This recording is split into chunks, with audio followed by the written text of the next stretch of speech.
Well, all new tonight at 10 o'clock, we've all seen the severe damage this pandemic has caused on small businesses across the country, and sadly, Connecticut is no exception to that.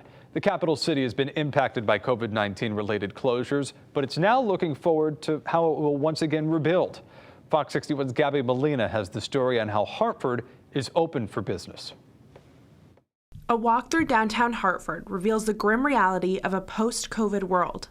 Empty storefronts where businesses once were. Yeah, I've been in retail in this downtown with my husband for 44 years, and I've never seen it this bad. Each day that goes by, there's another business that closes.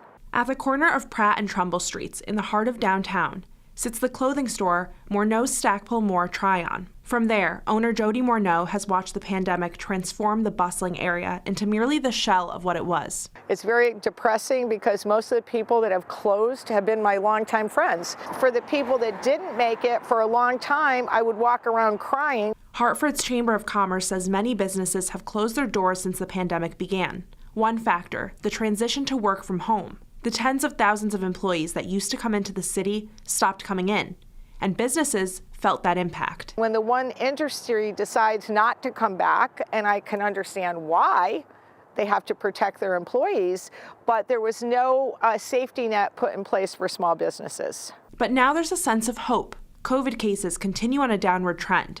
Mandates are being dropped, and many of those big companies are on track to bring their workers back into the office. It's why the city is tackling the current situation from a positive point of view. These empty buildings are a chance for new businesses and new growth. This is our capital city. This is a great place to be, and we have again a rare opportunity to come out of COVID in a strong position to make Hartford the urban core of the region. That's where the HeartLift program comes in, offering property owners grants of up to $150,000 to incentivize small businesses to fill their empty spots.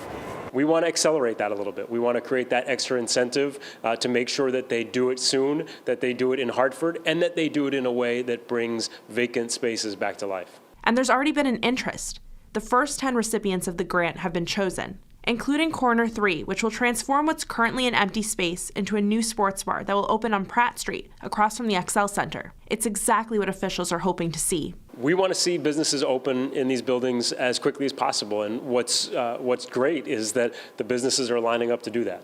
But it's just one piece of the puzzle to make Hartford whole again. We have to do more, right? It's not enough just to give money out. There has got to be a collective ecosystem of support for these businesses, not just when they come in, but to thrive afterwards, right? We want these businesses not to just be here for a couple years. We want them to call Hartford home for a long time. That means focusing on other strengths too, promoting the arts and culture, the sports teams and venues, and the residential growth Hartford has seen in recent years. Here, you'll pay an average rent of $1,054 for a bedroom apartment, according to rentdata.org, compared to other nearby cities like Boston, where it's $1,826, and in New York, $1,778. Our population here in the neighborhood, in the downtown neighborhood, has grown incredibly. So it's really tapping into them as well to ensure that they know that this is their community, this is their neighborhood. Come frequent it, spend some money. Activating the city in more ways than one to give the heart of Connecticut its beat back. I think it's beautiful. I think it's a jewel.